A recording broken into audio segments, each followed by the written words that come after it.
Have you ever thought that the biggest secret of your life could forever change the future of your family?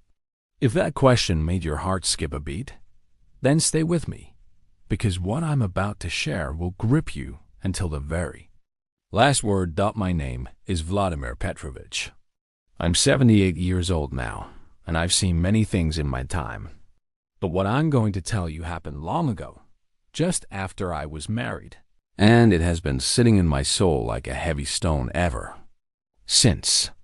So sit back, make yourself comfortable, and listen carefully. I live here in Svetlogorsk, a small and quiet town tucked along the Russian coast. It's one of those places that feels forgotten by the world, with its narrow cobblestone streets, wooden houses painted in faded colors, and icy winds that sweep in off the Baltic Sea. Even as I speak, I can hear the howling breeze outside my window and smell the faint scent of burning firewood as my neighbors light up their stoves for the evening. When I was a younger man, these streets felt like they held endless possibilities. Every morning, as the sun slowly broke through the mist that clung to the rooftops, I would pass the local bakery where the smell of fresh rye bread and warm pastries filled the air. If you close your eyes back then, you could almost taste the sweetness of a simpler life. That's the world I come from. That's the world I decided to protect at all costs. And this is the place where my story begins. Back then, I had just married Elena, my dear Elena, a gentle, hopeful woman with light blue eyes that sparkle like frozen lakes. Together, we dreamed of nothing more than a modest life, working hard for what we had and appreciating every small joy. And for the most part, that's what we did. Our house was a plain wooden one, surrounded by wildflowers in the summer and blanketed in snow all winter. Our nights were filled with laughter, the taste of homemade borscht, and the warm glow of a small fireplace. But shortly after we were married, just a few months into that new chapter of my life, something happened that would forever change my fate. Something I never told a single soul. That was the day I won the lottery. And I don't mean a small prize. I mean an amount so large it could have bought houses on every street, luxury cars that gleamed like polished silver, or trips around the world if I had wanted them. I was suddenly richer than I'd ever imagined I could be, richer than anyone in this town could even dream of. Yet, I kept it to myself. Can you believe that? A secret so big that it could have rewritten my entire future. I never told Elena. I never told my parents. I never told my friends. Nobody. Not one single person. Every morning, I would hide the winning ticket in a wooden box tucked beneath my floorboards. Every night, I would lie next to my wife, listening to her gentle breathing, knowing that a fortune was sitting there just beneath our feet. And why? Because I was scared. Scared that this money would change who we were. Scared that greed might seep into the hearts of those I loved most. Scared that we would stop appreciating the small, honest pleasures that had brought us so much joy. The way Elena would hum while cooking. The way my father would pour his tea slowly like a ritual. Or the way my mother would greet me at the door with a kiss on the cheek. That fortune could have destroyed the fragile beauty of our simple life. So I decided to live as though it didn't exist. And I did, for decades. I kept my secret through my wife's entire life. Yes, even as she fell ill and left this world too soon. I kept it through my son's youth, through my days at the factory, and even as my hair turned white as snow. Even now, at 78 years old, my hands trembling as I hold my pen to write this down. I haven't spent a single ruble of that money. But I'm finally telling this story, my story, because time is running short, and there's someone who deserves to know. My grandson, Nikolai, a young man with a heart so big that he still takes me to my doctor's appointments, tells me silly jokes to make me laugh, and looks at me like I matter. He deserves every bit of the wealth I kept locked away for so long. And so here I am, finally, ready to speak my truth, ready to pass this fortune on. ready to let go of the burden I carried in silence for most of my life. Keep listening, because what comes next will show you the price of keeping a secret and the power of sharing it when the moment is finally right. Asterisk. If this story is touching your heart, leave a like. It really supports the channel and shows you want to hear more real stories like this. Don't forget to subscribe and hit the bell so you won't miss any of the next stories that are on the way. And if you know someone who needs to hear something like this, share it. Sometimes a simple story can change an entire day. Thank you for being here and listening with your heart. My name is Vladimir Petrovich. Today I'm 78 years old, and I want to take you back to a time when my hands weren't so wrinkled and my legs were strong enough to carry me across the cobblestone streets of Svetlogorsk without aching. Back then, my wife Elena and I were only a few months into our marriage. I can still remember the light in her eyes when we spoke of our future, so full of hope. Our life was simple but good. I worked at the local fishery, bringing home my pay every Friday. Elena kept the house warm and welcoming, making meals that filled our small wooden kitchen with rich smells of cabbage, bread, and boiled potatoes. No one suspected that hidden beneath this peaceful rhythm was a secret so big it felt like carrying a mountain on my shoulders. When I won the lottery all those years ago, I truly thought my hands would shake forever. I held that ticket like it was a fragile piece of glass that could shatter at any moment. And when I learned the sum, millions of rubles, I felt my knees go weak. That day is forever carved into my memory. The way my heart pounded like a drum, the sound of my own breath loud in my ears, the feeling of my fingertips turning cold as I folded that ticket carefully and hid it deep in my coat pocket. Even walking home felt different.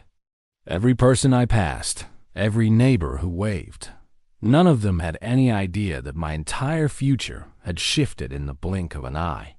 That night, Elena was stirring a pot of soup at the stove. The gentle light of the oil lamp glowed against her hair. I remember staring at her and thinking, if she knew, would she smile the same way? Would the warmth of our home remain intact? Or would money change her forever too? That question followed me every day after. And so I decided, out of fear, yes, but also out of deep love, that I would never speak of my winnings. It was better to live modestly and honestly than to risk losing the real treasure I had, my family. Yet, keeping this secret was harder than I thought. Every time Elena talked about saving for a new coat or making do with old shoes through another winter, my heart ached. Every time my parents worried about affording medicine, I felt a knot in my chest so tight it kept me up at night. And then my son was born. Holding that tiny boy in my arms, feeling the weight of him, hearing his first cries, it was a kind of joy so pure it made my hands tremble. I wanted to give him the world, but I also wanted him to grow up knowing the value of what we had. Every ruble earned, every meal shared, every fire lit against the cold. So I kept my promise to myself. Every morning I went to work like every other father. Every evening I sat at the dinner table like every other husband. But always, tucked away in a small box under the floorboards, was a fortune that could have bought us anything, and yet we needed nothing. Or at least that's what I told myself. As the years passed, my secret began to feel less like a burden and more like a quiet companion. It was a part of me, a part one held close and guarded fiercely. Elena never guessed, my son never wondered, and our small life in Svetlogorsk remained unchanged, even as the world outside shifted in ways we hardly noticed. But time never stands still. And now, with my hands so much more fragile and my hair as white as the winter snow that blankets these streets, I realize that my days are fewer than they once were. And that is why I'm telling you this story, to show you that the choices we make, especially when they come from love, shape not only our futures, but the futures of everyone we care for. And most of all, I want you to understand that the true wealth in my life wasn't the money hidden beneath my floorboards. It was the laughter at my dinner table, the gentle sound of Elena's voice as she wished me good night, the way my son's eyes sparkled when I tucked him into bed. That's what mattered then, and that's what matters now. Do you know that feeling of standing at a fork in the road, your heart pulling you one way and your fear tugging you the other? That's how I felt every single day after my son was born. Each morning, as I left for work before the sun had even risen over Svetlogorsk, I'd look back at my small wooden house and wonder what kind of father I was going to be, what kind of life I could give him, and what kind of life I was choosing to hide. My hands smelled of fish most days, and my back ached from lifting crates. But my heart was aching too, with a different kind of weight, one I couldn't set down. You see, as my boy grew up, I'll call him Dmitri, he never had the best shoes or the warmest coat. Elena and I did what we could with my honest earnings. Every winter, as the snow piled up outside and the wind clawed at the windows, I'd see him shivering just a bit too long before his hands finally caught the heat of the fire. Every time he asked for a new school bag or dreamed aloud of seeing the big city, I felt the money hidden under my floorboards like a secret mocking me. And yet, I held my tongue. There were nights when Elena would curl up next to me in bed and sigh, telling me about the bills that were piling up, or how we might need to patch the roof before the next snowstorm. I would stare at the ceiling, feeling my lips go dry. I could have fixed all of it with one trip to the bank, but every time I imagined reaching for that money, a chill ran up my spine. Money changes people. I'd seen it happen. Men at the fishery who won a lucky hand at cards and suddenly thought they were better than everyone else. Boys who inherited something they hadn't earned and stopped working before they'd even learned to walk straight. More than anything, I was scared that my fortune would turn my kind-hearted Elena into someone who counted every ruble with suspicion, or my gentle son into a boy who thought life owed him more than the hands and heart he was born with. And so the years kept passing. By the time Dmitri was a teenager, I could feel a quiet resentment beginning to grow between us, not because he was ungrateful, but because I was always cautious, forever telling him to make do and save up, never telling him that we could have had so much more. And that was one of my first true regrets.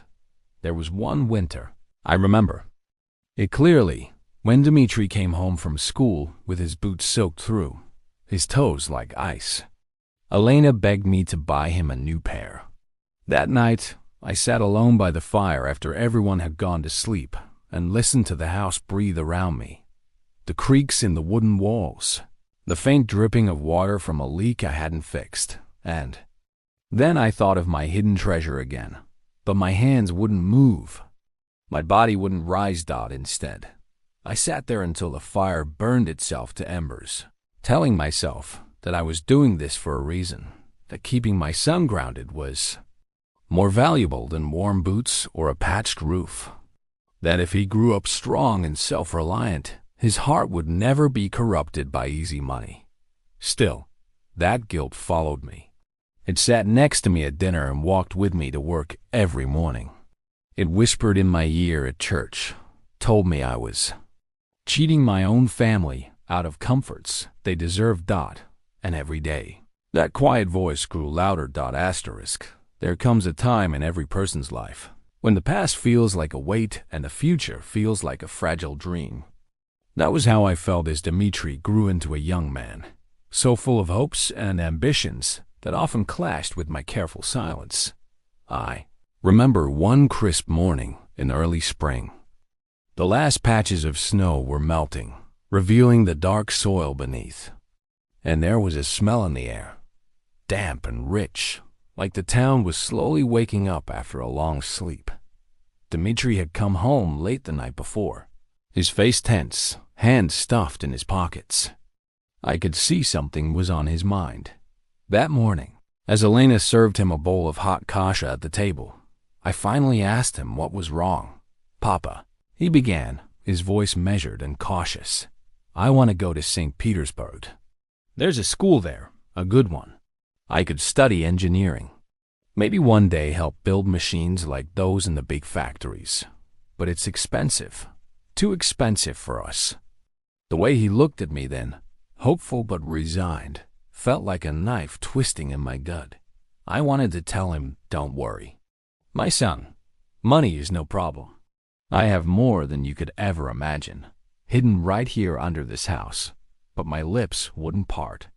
Instead, I gave him the same tired smile I'd given 100 times before and told him we'd figure it out, that we'd save what we could, and that he might have to wait a bit longer. And I saw a light dim just a little in his eyes. That was the first true breaking point for me. That very night, after they'd gone to sleep, I stood alone in the dark, one hand resting on the floorboard that hid my secret. My heart was racing. Every sound, the ticking of the clock, the distant bark of a neighbor's dog, felt louder than my thoughts. And my thoughts were loud enough. Why was I doing this? What was I proving by keeping my family in the dark? Was my fear more important than my son's future? For the first time in all those years, I felt truly trapped. Not by money, but by my own decisions. And then something happened that shifted everything. A week later, as we were stacking firewood in the backyard, my hands aching, my breath misting in the cold morning air, Elena came outside and placed a gentle hand on my arm. "Vladimir," she said softly, looking up at me with those same light blue eyes that had first captivated me so long ago. "I don't need anything grand. I never did. But I can see this worry in you. It's like a shadow that never leaves your face." And for the first time in decades, I felt truly seen. That was my Elena, always knowing more than I ever told. Her, always patient, gentle, and wise. "You've carried this burden too long," she continued. "I don't know what it is, and you don't have to tell me. Just know that you don't have to do this all alone." Her words struck me deeper than I thought they would. That was the moment a part of my resolve began to crack. Not because I was losing my nerve, but because I realized that keeping my secret hadn't protected my family the way I thought it had. And as the cold spring wind swept across our small backyard, making the empty trees sigh and bow, I felt a shift inside me, like the first warm breeze before summer arrives. That conversation with Elena lingered in my soul like a song you can't quite stop humming. Every day after that, I noticed her gaze more often, kind and knowing, as if she could sense the weight I carried. It both comforted and unsettled. Emily. And then there was Dmitri. He was becoming a man before my eyes, hands calloused like mine, shoulders broad, eyes sharp with ambition. Every morning, I'd see him leave the house, striding toward the future with a kind of fire I hadn't dared to have at his age. That fire scared me as much as it filled me with pride. The more he spoke of his dreams, studying engineering in St. Petersburg, traveling, maybe even one day moving to a big city, the more I wondered what my secret would mean for him. And I kept hearing Elena's voice in my mind. "You don't have to do this all alone." That thought haunted me. There were nights I lay in bed, my eyes fixed on the cracked ceiling, my ears tuned to every creak in the wooden walls. The house felt alive, not just with the wind outside, but with my doubts swirling within me. And that's when I began to truly wrestle with my secret. What was I protecting anymore? Our modest life was already filled with struggles. Dmitri deserved a real chance at his dreams. Elena deserved relief from the small worries that built up year after year like snowdrifts against the door. And most of all, I deserved peace. But the years of holding this secret had built their own walls. Walls of fear and habit that weren't easy to tear down. More than once, I almost told Elena. I'd look across the dinner table at her tired face, see the gentle curve of her hands around her teacup, and feel the confession rising to my lips like a tide. But then my throat would tighten.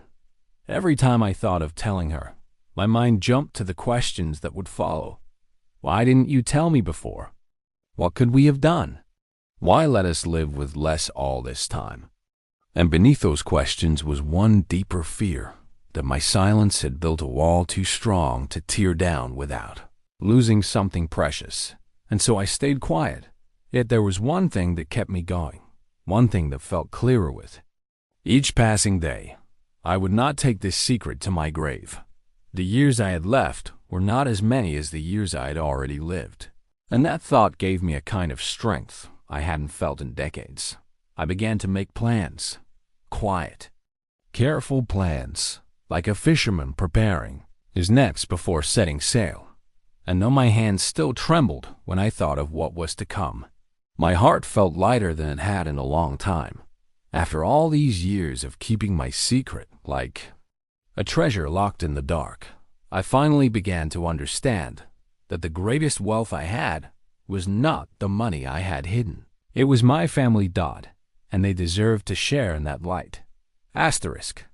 Do you ever wonder how the past stays alive inside us, like an old song playing in the background of every thought? That's how my memories felt then, soft and persistent, each one tugging me toward a choice I could no longer put off. That spring, my days felt slower. I spent more time looking out the window, watching Elena tend to her small garden as the first green shoots pushed up through the soil. Every rustling leaf and distant sound of birdsong made me remember simpler days when we had nothing but our hands and hearts to give one another. Those memories were gentle, but they also made my secret feel heavier. And my son, my Dmitri, had begun to notice my silences. One evening, as the light was fading and the last orange rays of the sun slipped through the wooden shutters, he sat down across from me. "Papa," he began carefully, "you seem far away lately. Are you all right?" That simple question nearly broke me. I managed to smile, reaching across the table to pat his hand. "I'm fine, son. Just old bones and too many thoughts," I replied. But inside, my heart was racing. That night, I dreamed of my father, long gone, but forever present in my soul. I could see him standing in our old kitchen with his back to me, humming a song I'd forgotten I even knew.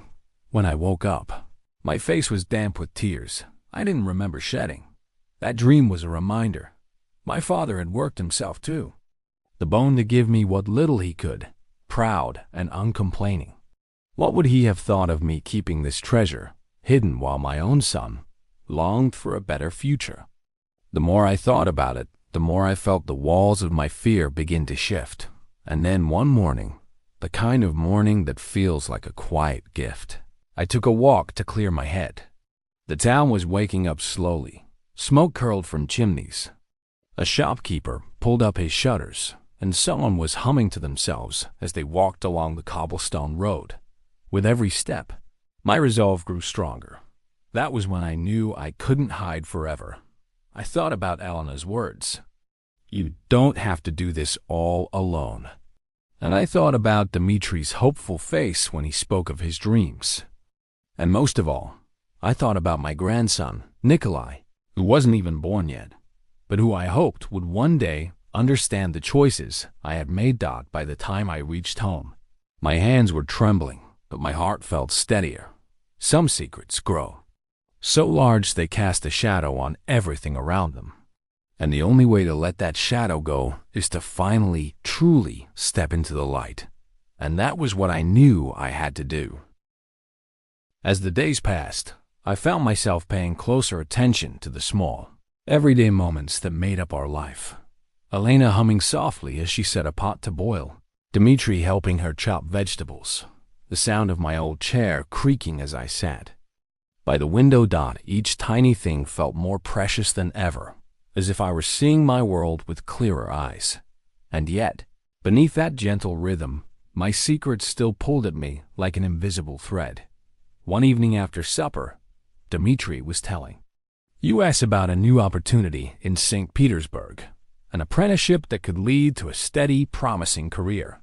The light in his eyes was so bright as he spoke, and I could feel Elena looking over at me, silently wondering how we could support him. That was the moment I felt the full weight of my silence. I excused myself and stepped outside into the chilly dusk. The cobblestones were damp with dew, and a faint mist had begun to roll in from the edge of town. I stood there in the quiet, hands in my pockets, my breath rising like smoke into the dark blue sky, and I finally let myself face the truth. I had been avoiding all these years. I hadn't kept this secret to protect my family. I had kept it because I was scared. Scared of how money might change us. Scared of losing what was good and real. Scared of making the wrong choice. But now I could see that my fear had become its own kind of burden. One that I had carried alone for far too long. That night, under the soft glow of the street lamp, I thought about my grandson, Nikolai, still a boy then, but already so full of light. I thought about Elena, who had stood by my side through every hardship without a single complaint. I thought about my father and how he'd always told me that honesty and hard work mattered more than anything money could buy. And I thought about what I truly wanted to leave behind when my time was done. That was when a quiet resolve began to settle in my heart. I didn't want my life to end with a secret left in the dark. I wanted to leave my family something that would give them a future, not just money, but the knowledge that they were loved and that every difficult choice I had made was for them.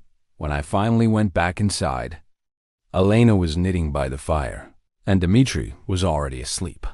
I stood there for a long moment, just listening to the peaceful sounds of my home, the faint click of Elena's needles, the gentle rhythm of my son's breathing, and I felt lighter than I had in years, because I knew that soon, when the time was right, I would finally speak the words that had been locked inside me for so long. And for the first time in my life, that thought felt more like a beginning than an end. Asterisk. That winter, the snow fell deeper than I could ever remember. It blanketed the rooftops, weighed down the trees, and left the whole town hushed and glowing in pale blue light. Every morning, I'd rise before dawn to put more wood on the fire, my hands stiff with cold, my thoughts stirring like embers. And more often, those thoughts turned to the years ahead, to my son's future, my grandson's, and what I truly wished to leave behind. It was during one of those long, quiet mornings, the house still dark and my breath ghosting in the chilly air, that I finally decided I could wait no longer. The weight of my secret had followed me like a shadow for decades. It was there in every cautious word, every careful glance at my family's simple clothes and past shoes, every time I told myself that enough was enough. But as the years went by, my silence no longer felt like protection. It felt like a wall keeping me separate from the very people I loved most. And that wall had to come down. That day, as I went about my usual chores, sweeping the porch clear of snow, chopping wood out by the shed, and checking the pantry shelves, my hands felt steadier and my mind clearer than they had in a long time. Thought of Elena and the gentle way she'd always accepted the life we built together, never questioning my choices or pressing me for more. I thought of Dmitri, whose ambitions glowed bright even though I had kept him grounded with my insistence on making do. And I thought of Nikolai, my grandson, still so young but so full of promise, his laughter echoing in my ears like a bell. That was when I knew, deep in my bones, that my story wasn't meant to end in silence. And yet, telling the truth still scared me. Money is a strange thing. It can twist people, turn love into suspicion, tear down years of trust. I'd seen enough of that in my time to believe that fear was not foolish. But I also knew that fear could no longer lead me. That night at supper, the light from the stove painted warm shapes across the walls. Elena was telling a story about her sister in the next town over, and Dmitri was laughing as he poured tea into my glass. And as I listened to them, My hands wrapped around my cup, my heart full. I felt my resolve harden like steel.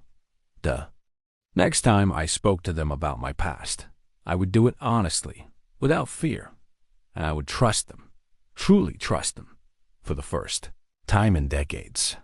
That thought filled me with a fragile kind of peace, as gentle and steady as the snow, still drifting outside our windows. As the days passed, my decision began to feel less like a fleeting thought and more like a promise I had made to myself, one I could no longer ignore.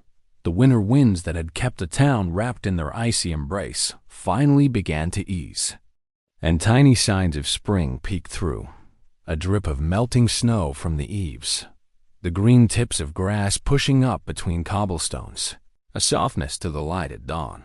With every small change, I felt my heart change 2 each morning as I sat at the kitchen table, hands wrapped around a mug of hot tea.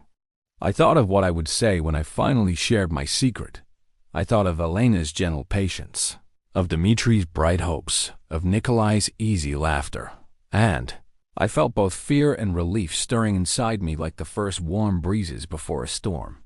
And oh, how that fear had shaped me.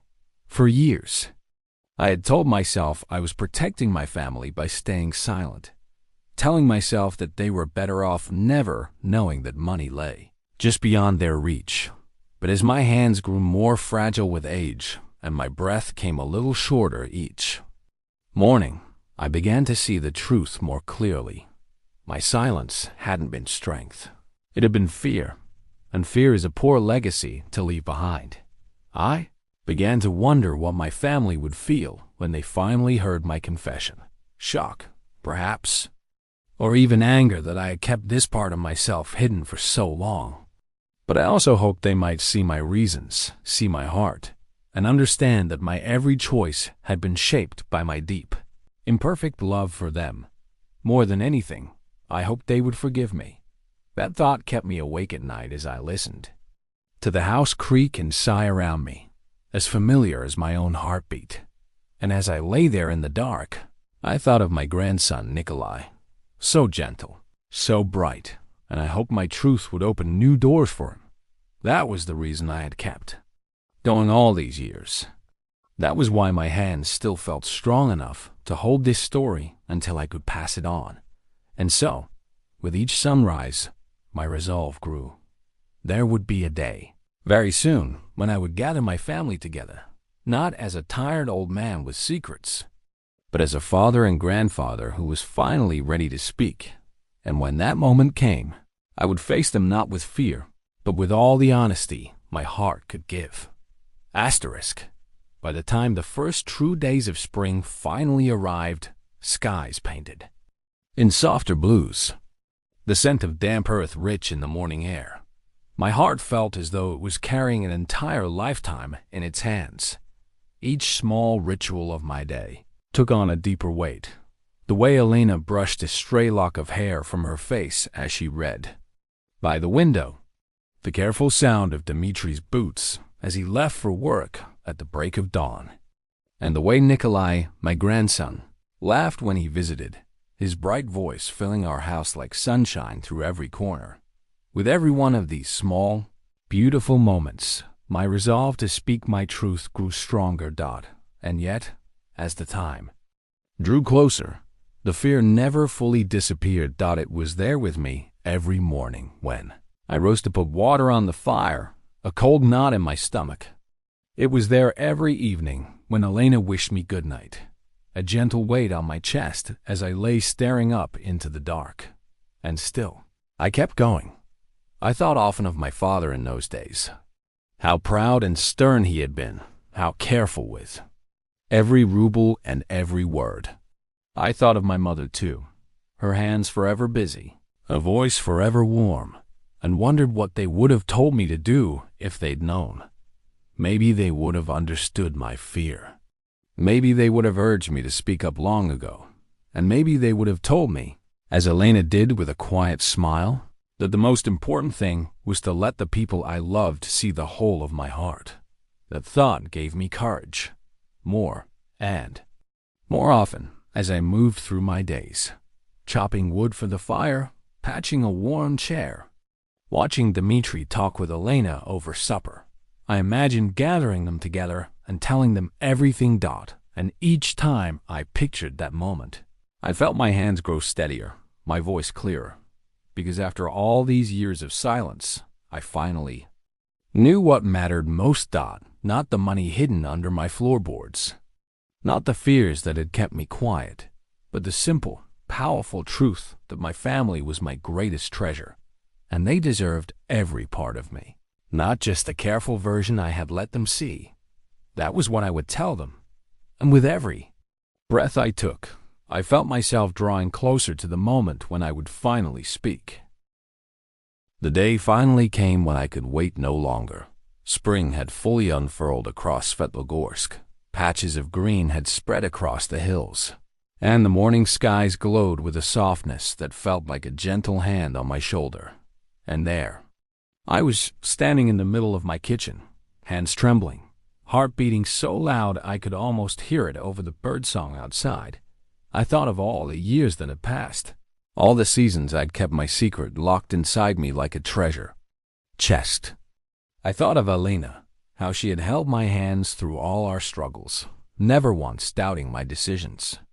I thought of Dmitri, how hard he had worked to build his future, never knowing that I could have helped him all along.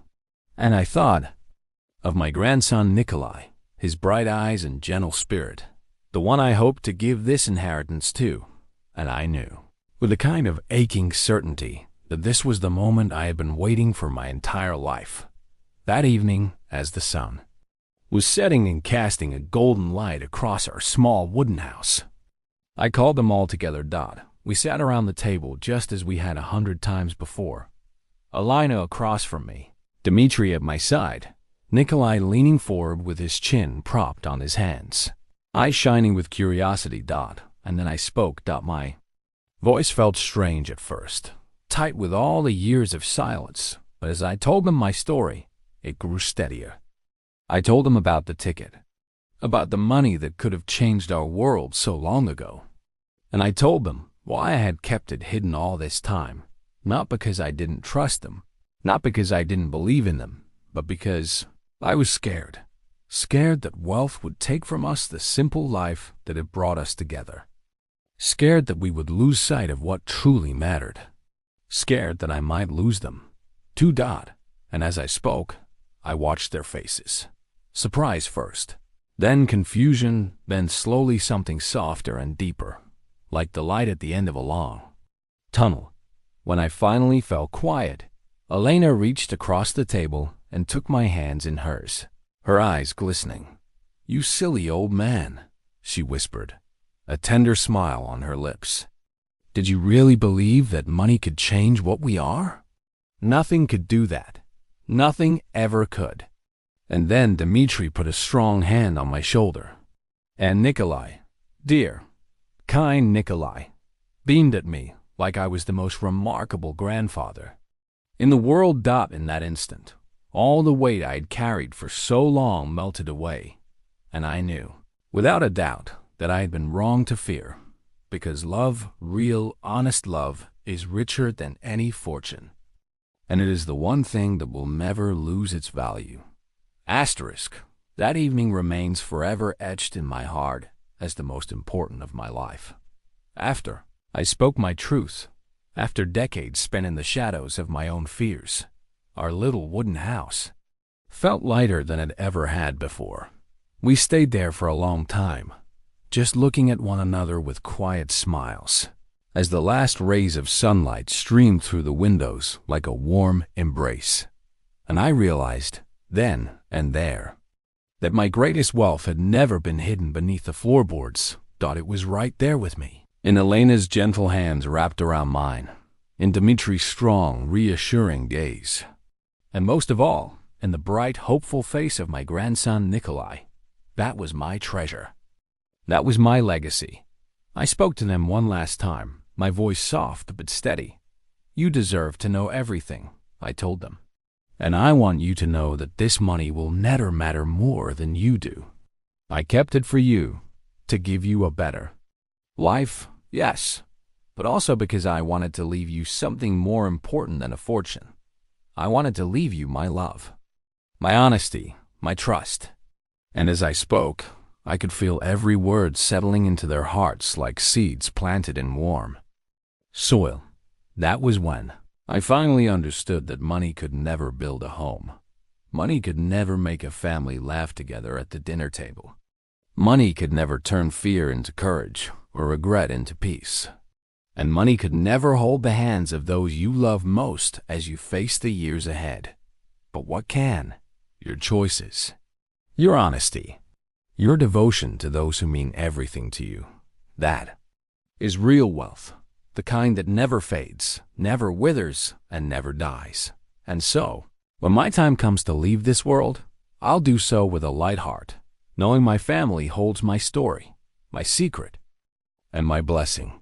And I hope whoever is listening to my words now, you who have followed me through these memories, carries this with you too, that the true value of money lies not in what it can buy, but in what it can protect and grow. That real richness is measured in hands held, in hearts healed, and in the quiet peace that comes from sharing the truth with those who matter most. And if my life can show you one thing, let it be this: never wait too long to tell those you love what they mean to you. Never wait too long to trust them with your fears and your hopes. And never wait too long to live honestly and fully. That is my story. That is my treasure. And it will live on long after I am gone.